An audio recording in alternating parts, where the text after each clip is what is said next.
Chaotic talk, that's all I can do. And this is a talk about motivation. This is a talk about the process and enjoying the process. We all know that you need to work in order to be good at something, and that sounds bloody awful, right? And I'm thinking, well, there's probably a way to work and actually enjoy the journey, enjoy the working part, and just work without knowing that you are working. And for me, it came down to photography down the road. I've been an illustrator, I've been a 3D modeler, I've done a lot of different things, all around the same idea of making images. And one day I found the tool, and I fell in love with the tool, and the tool became something that I carried on with me every day. I bought a cheap camera, and I started doing street photography. And the goal for me was to actually make film. And I really thought photography is going to be my way of learning the craft, learning framing, learning that thing, that muscle memory, in order to do film. And little did I know, on the road, I fell in love with photography as well. And those two things started to blend, to become one, and to take my craft, my understanding of it, higher every time. What I'm showing in that talk today is the discrepancy between the photographs and the first films I did. Meaning by that, my photos were okay, and my shooting of films was shit. But there was an understanding, there was a growth, there was something that I started to learn about, and that took me on that interesting journey. So I'm just showing a few images from the past 10 years and how it started to come into like that muscle memory thing. Sorry, I'm searching for my word. So opening your eyes all the time. I'm someone who could happily stay in my apartment all the time and just wait and get fat. And I'm thinking, well, no, maybe I should explore the world, but I was missing the motivation. I was missing something to capture, something to get out of that world. And photographs became that thing that took me outside all the time. And I carry a camera with me all the time, because when you start thinking this way, there's no boring commute anymore. There's always something to capture. And it trains your eye, and it changes the way you look at things in life. And I'm thinking, well, that's not too bad. So leaving a restaurant one night and seeing that gentleman who seemed to really enjoy his job, and thinking, oh, that's interesting, let's try to make a good composition out of that. Good morning. And let's try to tell the story as well. A photo is not just an eye candy, and we fall into the trap of, oh yeah, shadow focus and a little bit of eye candy, and I'm done. No, you want to take people into that place. You want to make them feel how you felt when you took that photo. And even if they don't know LA, even if they don't know any of those elements, they should travel with you. And it's how much of that do you show? And that's true for storytelling in general, that's true for character design, that's true for environment. You want to take them with you in that place. And how many cues do you need in order to do that? When it rains in LA, people are bitching. They drive even worse than they usually drive. I see opportunities. I see the city changing entirely. Suddenly that gloss on the floor changes the look of the town. So I'm parking in the morning before going to work, and I see that the design of LA is not rain friendly. You all know that. Well, I saw a river, and I thought it was pretty, and I was late at work that day because it took me 10 minutes to take that photo. But I was happy. The rest of the day was fine because I had done something that I enjoyed, and I'm trying to do that every day. I take photos when I drive. I know it's not good, but I do. So every morning I set my camera for the light of the day, an average, automatic or not as far as the focus, and I put it on the passenger seat of my car. And I'm learning to anticipate things. I'm scrolling around all the time and chasing for that picture, chasing for that opportunity of something that's going to happen. You don't chase it when it's in front of you. You chase it ahead of time, meaning that train of thought, that way of thinking where you're in anticipation all the time. So I saw that fence, and I thought the color of the fence was really, really good. It was maybe 200 yards away from me. And as I started to drive, I saw that guy texting, like everyone, like Zombieland. And I'm thinking, oh my God, if they collide when I drive by, I got a photo. And I did, and I took one picture. Okay? So I'm driving 20 miles an hour and tap. Muscle memory, you don't do that right away. This is maybe 5 years old, But you need to train your eye, and you need to do it so many times that you don't have to think about it. You don't think when you're drawing. If you do, you're in a bad place. You need to just let it go. You breathe it out. And I like to think that the camera is an extension of me, but I know everything about it, and that I do not have to talk about it think about the settings. It's all taken care of for me. I'm taking a walk in San Francisco, and something catches my eye. It's just about that awareness that you know, I call it the fly on the wall, meaning you don't want to be seen, but you're observing all the time. The composition was here, everything was in place. I love that. I'm thinking about what that person feels inside that room. And the fact that the color was so vividly different from the outside, yeah, it's the grading, come on. You know? I'm selling furnitures. And I'm moving from one apartment to another. And I see an opportunity here. I'm thinking, well, you know, all those photos of furnitures, they're usually crap. People look at them, do you want to buy that bed? No, I don't. You know, and I'm thinking, well, learn. Play with natural light. Why am I obsessed by natural light? Because I'm going to be shooting cheap films, because I'm cheap. And I have to embrace that light. Where is the light? And if the light is beautiful, half of the shot is done. If you have something to say, you're pretty much done. So I'm thinking that day, I'm going to take photos of my furniture, and it took me 2 days because I was just chasing for that light in the morning, that light in the afternoon. And every photo I took was natural light. There's no touch up, just a touch of grading, done, and I sold everything. And this is a very recent photo, and I'm showing that one as my own growth, my own trajectory. And I'm visiting friends. They are not posing despite the appearances. I'm in Prague. They just pick me up at the airport. I'm a little tired. I barely slept at night. They take me in a beautiful cafe. And I'm thinking, oh my God, the setup is absolutely delightful. Now, that Jody dude here is a good friend of mine, the Black Frog, phenomenal designer. And the character 24/7. That's who he is, that's what he looks like. And his wife, Mara, is just a delightful person. She's very, very intelligent. She's very charismatic. And the two of them, I thought, my God, I've got two characters and a beautiful town. I sat down with them, and they had to acknowledge the camera. Because if you hang out with me, you don't have the choice. I will carry a camera all the time. And you are very likely to be in one of those photos. The reason why I do that is because I want them to be aware of it, and I want them to forget about it, because it is inevitable. I will take their photo. So they surrender to that. If they don't, they're going to be in the posing. They're going to be in the stiffness. And you don't want that. You're going to feel that. And it's just a very bad photo. So I had started before. From the moment they picked me up at the airport, I started taking photos. They're in the bus, I take photos. And those photos are nothing. Those photos are not interesting, they're not good. They're here for them to forget about it. They're here for me to warm up, muscle memory. And then I can start taking photos. And we're having a discussion, and I keep shooting, and I shoot the ceiling, and I shoot a lot of things, and I go back to them in a circle, and eventually we get deep in the conversation. Mara is relaxing, and all the thing comes together. I like to think so. That's cool, but it didn't stop there. I wish.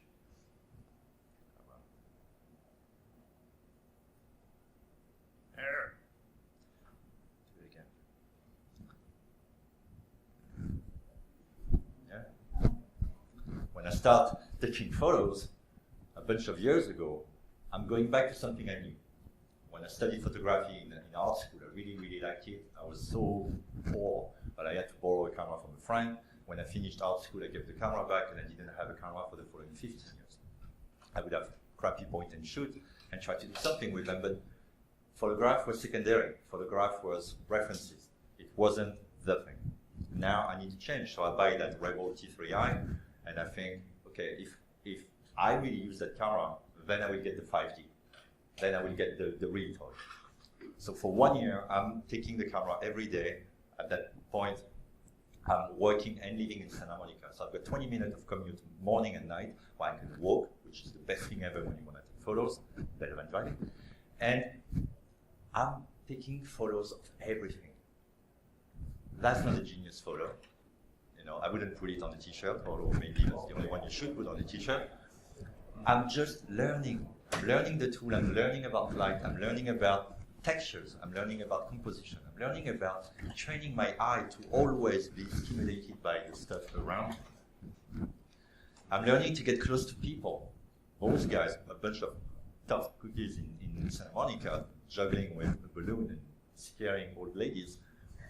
I get close to them and I play the dumb, the dumb French tourist. Excuse me to bother you. And they let go. They're thinking, yeah, but poor asshole, you know, you can take photos. And I get closer and closer and closer. And that's the beginning of me understanding that you need to deal with them the way you would with a lion. You don't get to the lion right away. You know, step by step. And then the spinning wheel of composition. Because that picture on its own, if it's just a dude with a defocused background, has no interest. But as soon as I start establishing what I call a triangle, 3 points, if I get 3 points in an image that guide your eye, you're trapped, and you're gonna stay in that image. What is he looking at? What is he looking at? And the two of them, so it's more 2 points in that case, but he's guiding us out of the image. And I'm thinking, oh, there's something going on here. It's a bit more interesting. And I'm always thinking video. Think of those photos at that point as I want to be good in video. That thing is really loud. Do you hear me like that? Mm-hmm. Yeah. Let's forget that.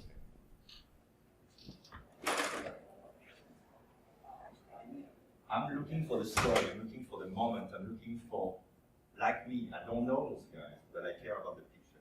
You don't know those guys. We do care about the picture. You know, it's easy to make photos of your friend and put them online, and the friend of the friend is like, that's bullshit. You need to get into moments that are amusing, that are interesting, that are intriguing. So I start shooting pictures of everyone. So for me, it's also approaching them. I can be vocal, and I'm fine with people, talking to people, but at the same time, I'm fairly introvert. I like to stay home. Yeah. Do you have your mic on? I cut it down. Oh, you need it? Yeah. Sorry. I'm sorry. It was making just a lot of noise. Put it on the t-shirt. Yeah.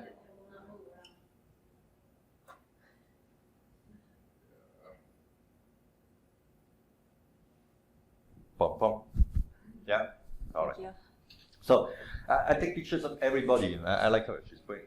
Hey, do you mind if I take a picture? And the light is nice. It's not just about the pretty girl. It's about the light hitting that restaurant in that morning. And the little things in the background. You keep the eye engaged. You keep the eye excited.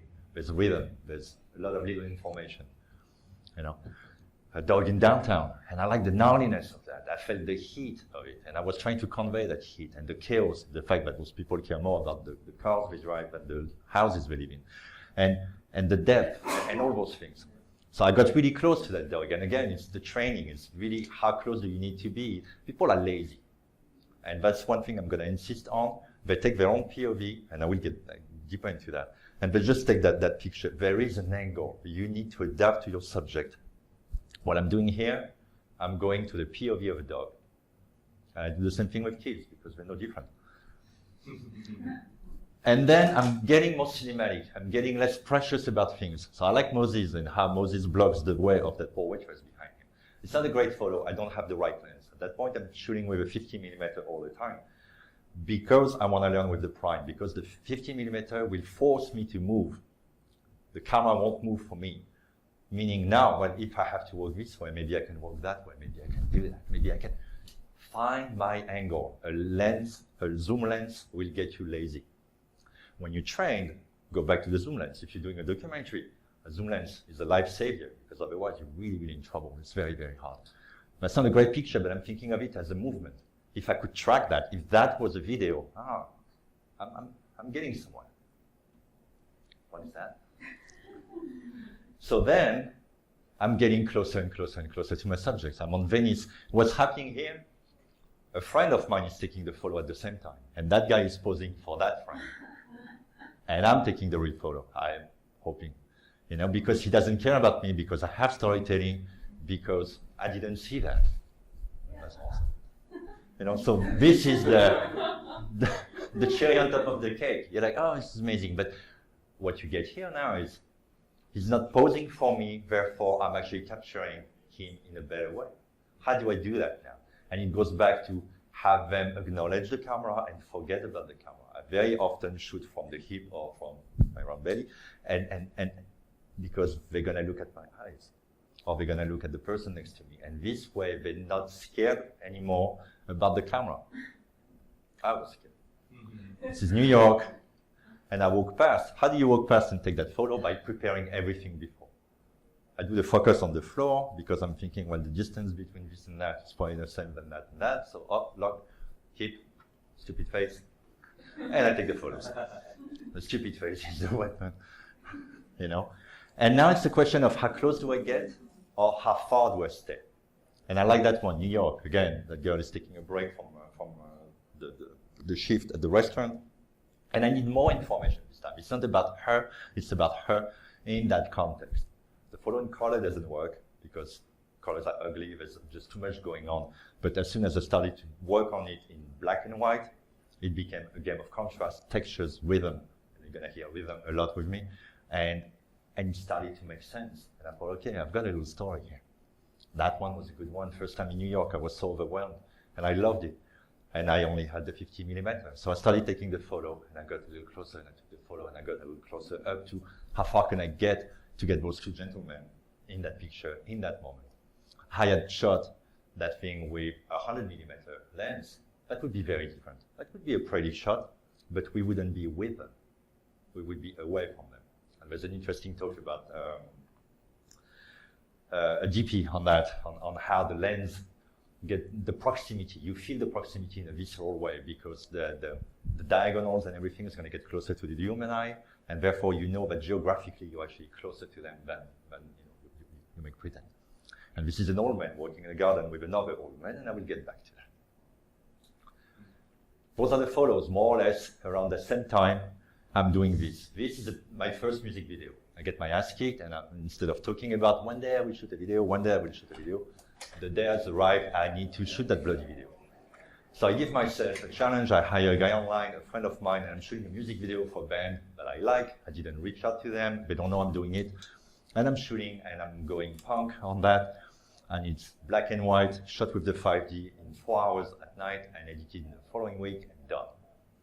So it's very crude, very contrasty. I'm just trying to learn from all the street photography that I've done, and I'm trying to get composition on the fly. But now I can't rely on the raw. So I can't tweak my photos or my videos the way I would photos. Therefore, it falls short. Therefore, it breaks. And I have to be very contrasty. I have to go for that Anton Corbijn aesthetic, which is fine. I love Anton Corbijn. But if I want to do something else, I can't. At that point, I can't. I don't know how to do it. But I'm trying to have fun. I'm trying to go into those close-up movements, say something. I like high heels. And I keep going, and I'm lighting with nothing. I've got to, I've got two people here helping me, and one has an LED panel that you can buy on Amazon for $15, and the other one is $35. I created myself. And I'm just trying to get shots. I'm just trying to understand it. But I'm here, and we're having fun, and we shoot for just those few hours. Get some interesting shots, and I'm filming it the way you would film a documentary. We haven't had any rehearsal. They just know about what I want. It's a hide-and-seek type of game. The guy is obsessed by that woman. She comes in and out, and they love each other. At the end, yeah. But I'm learning a lot from that. I'm really, really learning a lot. At that point, I'm doing that. I'm still an illustrator at heart, and those photos also inform the painting work that I do. And you see that in the painting work, I'm kind of obsessed by the same stuff. And I'm here, and I'm doing those car series, context, environment, Los Angeles, textures, rhythm. And I'm tripping, and I almost think at some point that I'm good at it. And I go on, and a friend of mine tells me, like, oh, it's really interesting, you should watch the work of that guy called William Ray. He does like very derelict type of LA environment, oil painting. I see his painting, and I cry. I'm like, oh, that's so much better. Like, he's got it. Yeah, I'm doing digital, and I sweat for 12 hours to do something, and he does that. And I'm thinking that that guy is like 20 years ahead of me. And I'm mad. I hate him. So I want to meet him. Same time, my friend Brent, he's an IT guy, the only guy who's IT and not a douchebag, tells me, hey, I love road trips. Why don't we go to Salton Sea over the weekend and take photos there? Like, yeah, sweet. So we go there. That's me proof that I'm in Salton Sea. And that's the landscape that you have there. You can buy land for very cheap. I'm enjoying that. Take photos. I pick up the laser gun on the way back. I kill the dinosaur. We run with those dudes. Time to get back to LA. And I do a painting. And again, I'm proud of my little painting, put it online. And I shoot an email to William Ray. William sees that. He's like, oh, that's interesting. You've been to Salton Sea, I've been to Salton Sea. We should talk one day. And I know he's got an exhibition in town. So I say, well, let's see you at your show. And I go to the show and I present myself and I say, I've done that crappy painting. He's like, yeah, okay. And can I take your photo? And he starts posing. And I say, no, you look there, push back, and it's a gallery. A gallery is designed for the paintings, not for the people inside. Usually there's too much light or not enough light. And I'm trying to find a way where I just have a tiny bit of shadow information, something happening. And I take the photo and I send him the photo that night. And he says, oh, that's actually a good shot. We should work together. I said, that's a great idea. Maybe you can take a few photos for me and I give you a painting. I'm like, I like the sound of that. I say, oh, maybe you could do a short video. And I'm like, ooh, I like the sound of that even better. And we start working on the documentary. And I have no clue what I'm doing. None. But I'm happy I'm doing a documentary. And I've learned about him. Because he's a phenomenal painter. He used to do background for Ren and Stimpy. He worked in animation a lot. And he's just a wild animal and he's charismatic. So I know that I can actually film that guy. He's going to look good on screen. But I do not know about structure. I don't have my angle. I don't know my subject. I don't know him. I've read something about him. I know he doesn't have kids. I know he has a parrot. And that's it. I'm like, well, I'm not making a film with that. And that's why the film will have flaws. And we'll learn from it. But I listened to 2 interviews, one from Roger Dickens. It's kind of like God, but real. And the other one is Werner Herzog. And both of them say, documentary is the best filming school ever because you don't have any net, you jump in the wild, you learn with it, you run with it. And I'm thinking, wow, it's like street photography. It's like everything I'm doing so far. So why don't I do that? And we start filming. And my first day of filming ever is to go to San Diego for the Comic-Con on a Saturday. And I'm like, okay, I must have done something really, really shitty in the previous life because this is awful. And I am not prepared. I have got my tiny rig, my 5D on my shoulders. Everyone is like, oh, your rig is cute. And I just don't know what I'm going to do. So I just do very bad shots, one after the other. All shitty shots. Poor composition, bad lighting. I can't do much about that. It's just crap. And I'm depressed. But it's in the film, as you can see, because ultimately it's not about just the eye candy all the time. It's about the story. And I managed to tell the story through his journey at the Comic-Con. But my work now, compared to the photographs, is so far away. And I can't cheat. The music video I had been cheating. Hard contrast, stylish stuff. Can't do that. It's a documentary.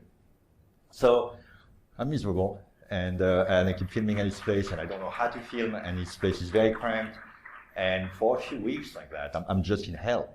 And it will take me a while. I worked on the documentary for almost a year. By filming one day here, so total, maybe 10 times, 15 times. Nothing crazy. But I was growing between each session with William. And I started to understand, what do I need to show? How? What's my angle? And get better material. But everything is bleak. Everything is poorly composed. And I don't get, no, I'm lying. It's not good at all. So I keep going, and then, I have a music video for the Rita Mitsuko. It's cool. But, I'm not there. It is not there. It comes back, but I'm not prepared. I'm still thinking. And I have to stop thinking. So slowly, the composition starts to work. I understand that a foreground, a little something here and there will help tell the story. I buy ND filters and I can defocus the background. So now I can make decisions and say, well, it's about him. It's not about the bloody tree in the background. But I need to acknowledge the tree because it will give me context. So slowly, I get closer to him because we sniff each other and we don't hate each other. So sweet, I can get closer. And I start getting that it's film, but you need those information. You need close-up, you need wide, you need all that language, for the visual richness. Otherwise, your audience is going to get bored. Same shot for 2 hours, tough. It tells the story, but that's not filming. So slowly, I'm building that thing, and I'm getting into tricks that I will use and reuse. Solitary Man has pretty much the same shot, but in a better environment.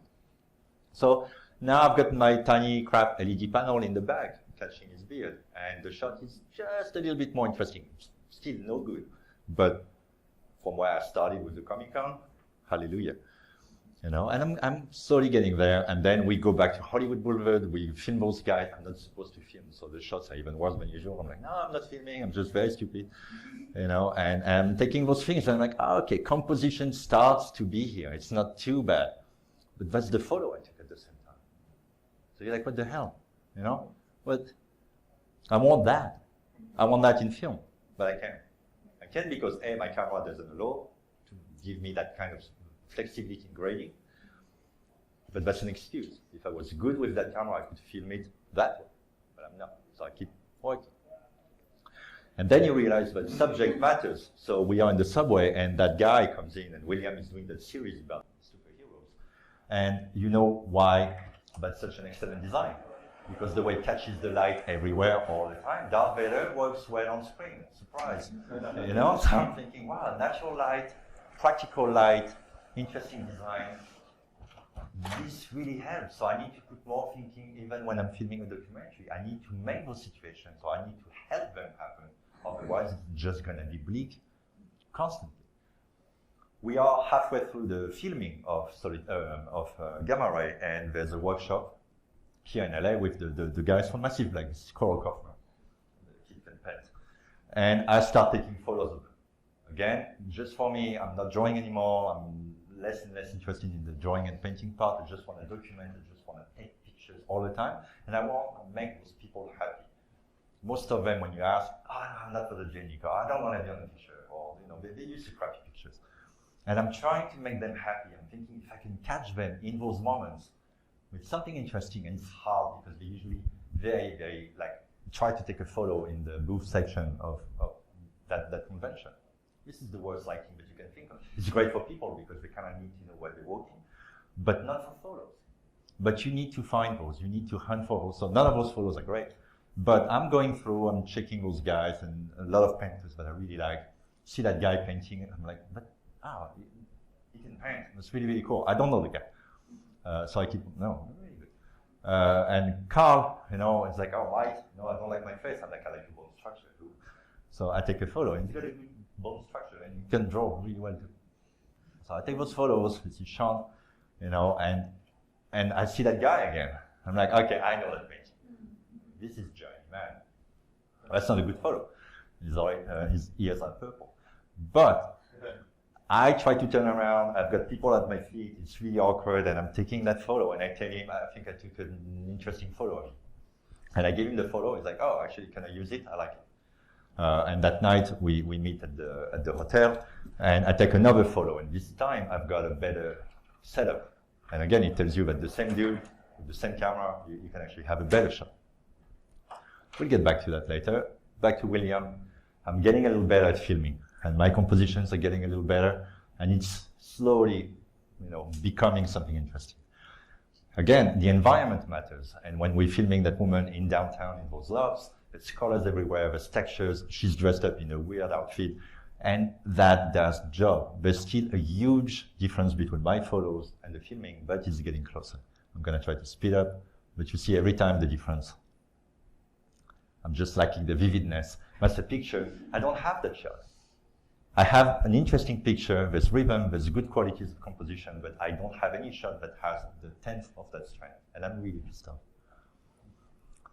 I present the film in Lisbon at THU, and after that, I have to go to Lisbon actually to shoot a music video, and this is official. The black and white music video that I shot at the beginning, I reached out to the musician, and he's in Lisbon, and he tells me, well, your black and white music video was fun, why don't we work together? And for 1 year, we had been waiting to work together, and now I'm finally working with him.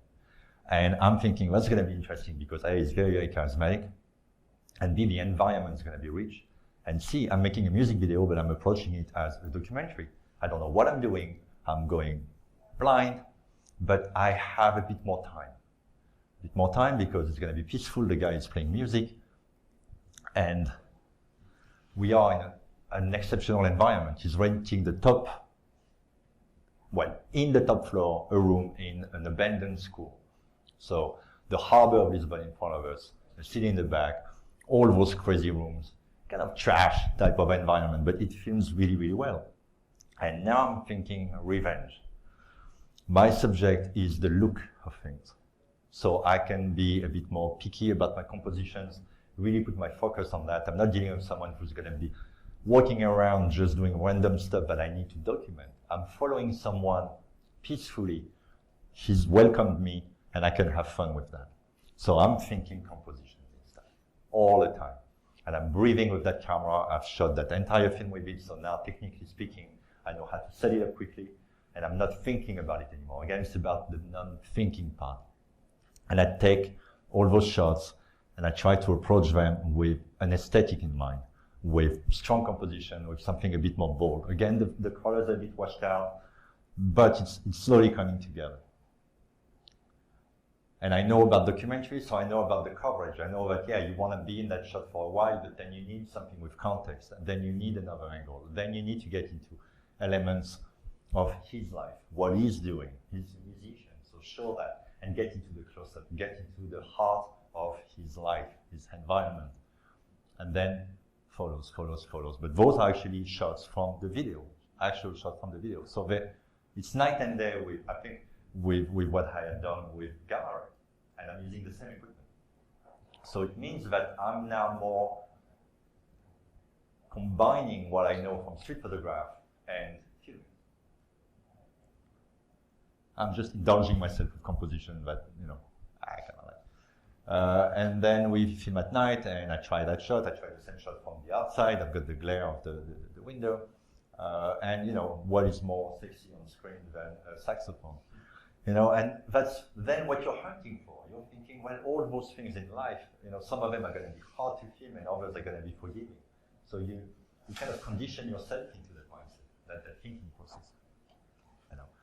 And we're at peace. We don't talk, and it's very similar to the documentary I'm going to be doing after, where I invade the space of that person, but we are not talking. I try to avoid talking as much as I can, believe it or not, just so that they can forget about me and get into their zone.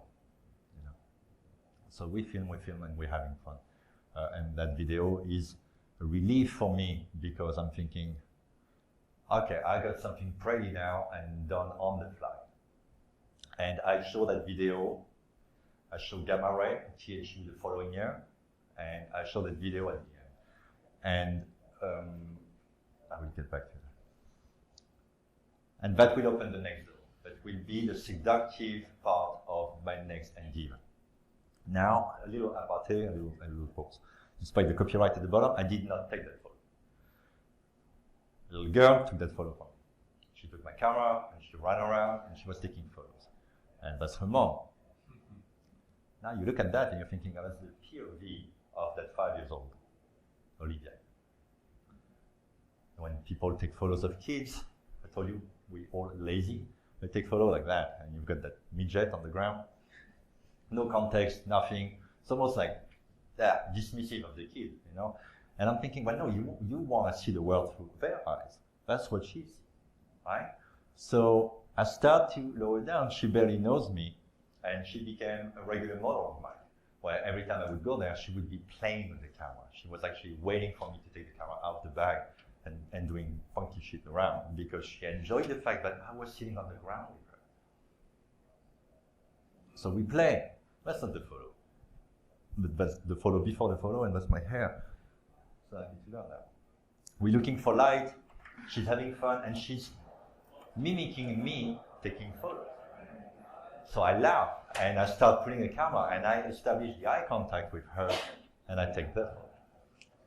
And that to me was a milestone. I really think it's lovely, because I know her, and I'm hoping that people who don't know Olivia will think, oh, that's a cute child.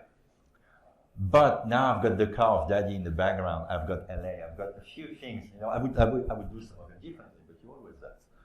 But now I start building a trust with my subject. I get into the details of getting in the flow, the moment with them.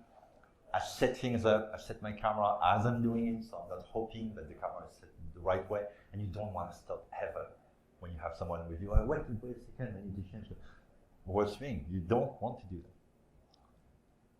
And over the years, that's her and her dad in New York. And suddenly I'm thinking, oh, those cell phones are awful, but they're practical light all the time. So they're very convenient, actually. And I will show you something about that. And at that point, Olivia knows me so well that I'm inexistent, which is a great thing because I can take all types of photos with her all the time. And I'm always seeing the world through her eyes. And I will always sit on my ass and be part of her vision of the world. And I think that gets me closer to my subject and gets you closer to the subject of the image. I do that with everyone. So with my cat, who's not half pretty, as you can see, you know, I'm thinking, oh, bouncing light in the morning, look at that fucker, it's just beautiful. And I go at his paw level, you know. And I do that all the time. I walk to work. How many people walk past that poor fucker that day? Right? It's 9 in the morning, that's the hallway that leads to MPC. Everyone is walking past, someone will probably walk very, very close to him, if not on his head. But I see that thing, and I see all those lights, and I stop, and my coworkers are walking past me, like, that guy is a freak. And I'm hunting for the shot. I'm having fun with that, because in the back of my head, I'm thinking, I might have to take something similar one day, you know, for a film. Again, it's always practice. It's try to get something out of the practice, but think forward, that might be useful one day. Same idea of that POV. You look at that guy and you're thinking, oh, poor fucker, you know, signing books or something, he looks miserable, who's that? And that was in a theater. The light on the stage was really, really, really terrible. And that poor guy is William Friedkin. William Friedkin did The Exorcist and Killer Joe and a couple of other films like that. And I'll tell him, well, William, can you push back? And he leaves the spotlight and he gets into the shadow and I get to his level. And I get a half decent shot. Again, in that context, very hard to do better than that, but it's interesting to see what, oftentimes you actually have too much light, you know, and you need that shadow, or you need that bounce, or you need something. So play with your model, tell them push forward, push backward, do something, and hunt for that opportunity of something a little less bleak than just the floating light of those spotlights. This is an actor, he was in The Embrace of the Serpent, a beautiful black and white film produced in Amazon 3 years ago, I think. And same thing, it's a Q&A at the arc light, the light is really, really awful. I take my phone and I use the LED for my phone and I take the photo like this. So this is not a great shot, this is a decent shot, but it just gave me enough light to get a portrait, to get some information. And funny enough, the shadow kind of looked like a skull, which is the theme of the film is in.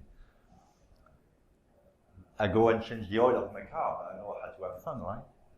And I go to that garage, local garage in Cape Town, and I'm getting closer to that guy. I'm thinking, oh, he's gonna freak out. So I start taking a lot of photos. I take one of him, but I keep taking photos so that he thinks that I don't care anymore, all the way to that.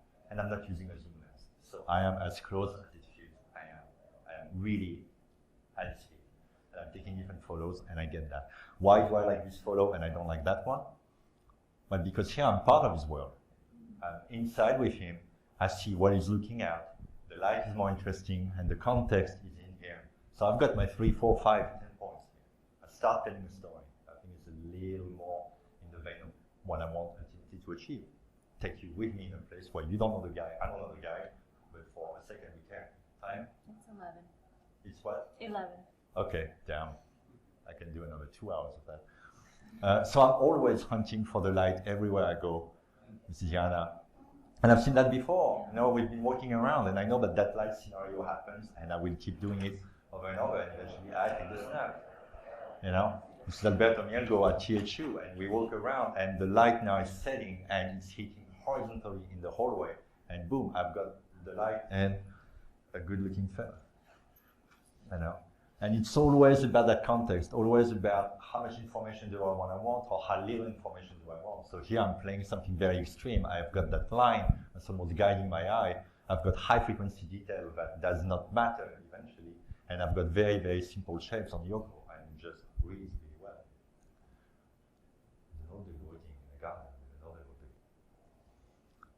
And I go to the restaurant and I'm thinking film, basic light, shadows, light, Jesus.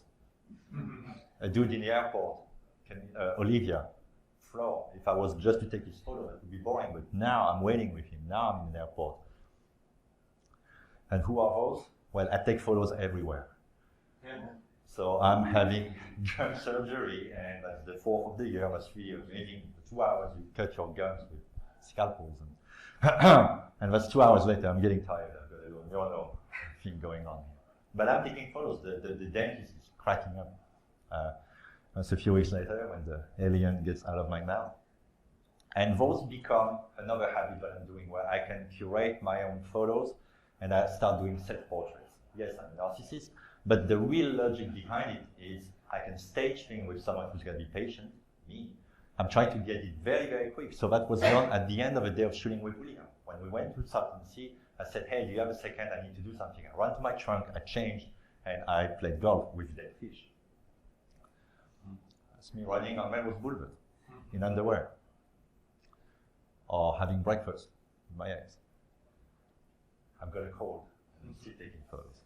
That's me with a new friend. And 30 minutes later, an actor comes, because there's an actor living in my building, and I say, hey, do you mind? You know, and Keith Patrick, he worked in 120 films, but I think he's kind of dancing, so I didn't stay in touch too long. But I got a good photo. You know, it's a giant man. I say, hey, dude, come here, because I saw the elevator, and I just wanted to take that photo. So every time there's information somewhere, I see a stage. Every single time. We're having lunch at El Coyote with my sound designer. Okay. And this is an old man, and I made a film about him. Not staged. Igor again, that's a very recent shot, and this time I'm working with 5 minutes. Okay, I'm gonna go really fast.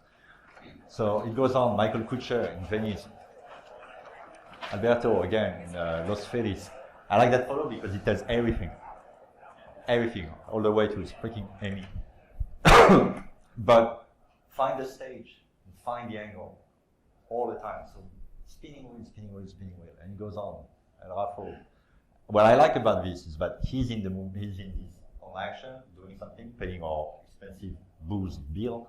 It's very late at night, but I like the fact that in the background there's something happening that tells the story. You know where you are, you kind of feel like you know where you are, and that's all you know. I kind of rushed it, so I was scared, but I went really close. It's like, whoa!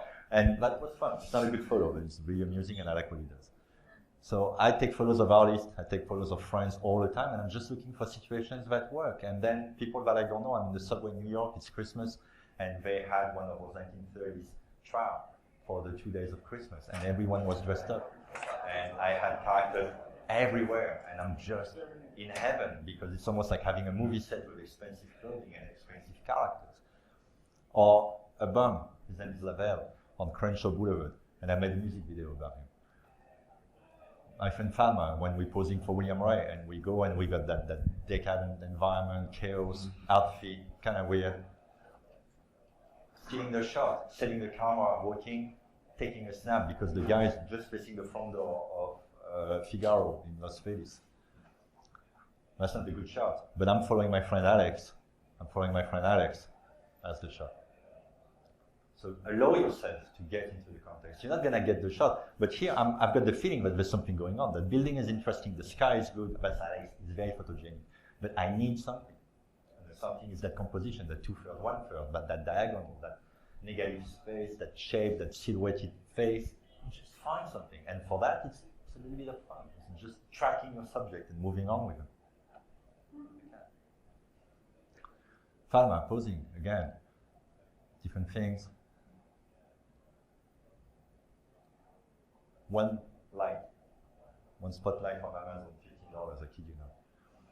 Natural light, I'm sitting on the table with a family eating. I look at the dad, I'm like, are you okay? Yeah, you would be okay. She's an actual model. And just playing with natural light around us. We just walked for 2 hours in Santa Monica. That was one of my very, very early photo shoots.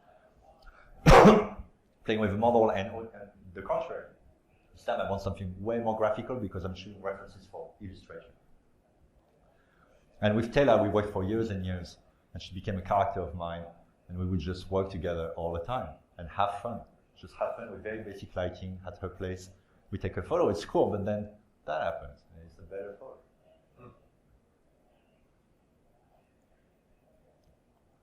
It's a fun photo. It's a fun photo. That's a better photo. And here I'm thinking film. I am staging a film. Place de la Huerta.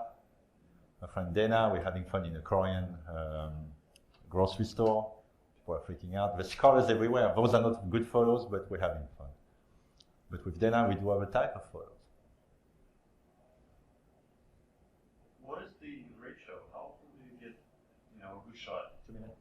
How often do you get a good shot? Like, what is the ratio? Like, would you say it's like 1 of 100 or? Well, the first time I shot with Taylor, I think I shot 900 photos and I had 12 good ones.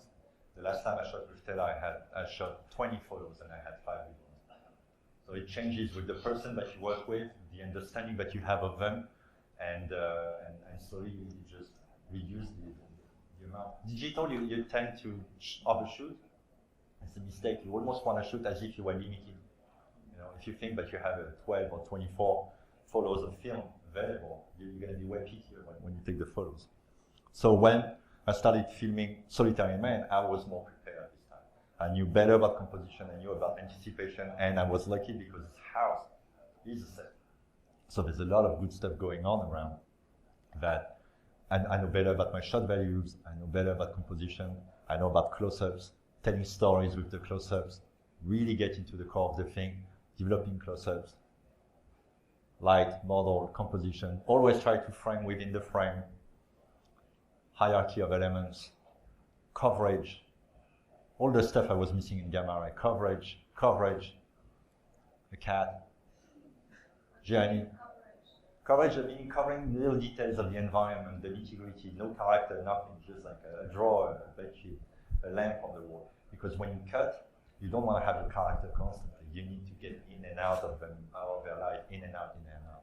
So the more you do that, the more you understand the space, the curtains, me showing the curtains, then you look at this and you know which room you're in. It's almost like imprinted in your brain. So always trying to find those composition. Mirrors are great, they're dangerous because you can show up in the mirror, but I was having fun with those composition at that point. And I'm really happy, on the fly. This time it works.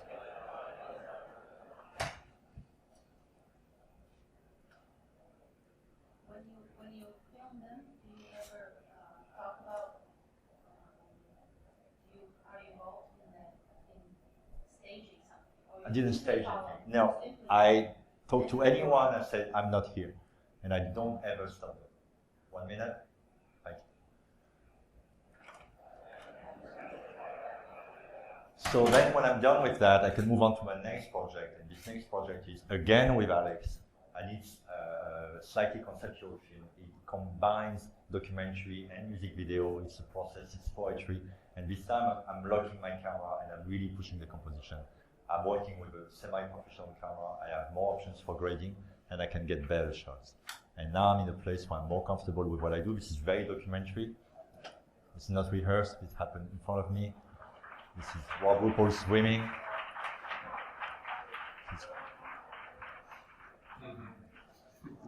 Dancers, neon lights, environments, everything. I'm trying to get good looking frames to tell the story. And I can be more specific and I feel like I have a better understanding. I'm also obsessive, has nothing to do, but I like that building. I like the building at night. I like that building in the morning. And that's a very foggy morning on the New Year's Eve. And I think horror films. It's in my building. I'm not doing anything. I'm just taking photos. But I like Blade Runner too. And that's an old man working in the garden. Very simple setup. Try. That's my producer. Just one light. Interesting for another type of film. I activate that big light on the left. This is what I get on Masumi. This is what I get in my camera with the light and everything. I shoot the music video in 2 days. Edit in 3 days. Done. And we're having fun. It's just eye candy after eye candy. Shoot in the desert. It's 110 degrees. And I've got the fear of height. That's an old man. And that film is the latest one I've done. I have to stop, I'm sorry. But where I combine all those things. Now I had a plan, now I know where I'm going, now I know how to frame. Okay. And all those steps of street photography, of editing, of failing, teach me something, and now I have a plan. The danger is to film, and then try to find the narrative. Good luck. Sometimes you kind of have to have an angle and expand over time, and it will help. I could do another 2 hours, I'm sorry. Thank you very much for being here today.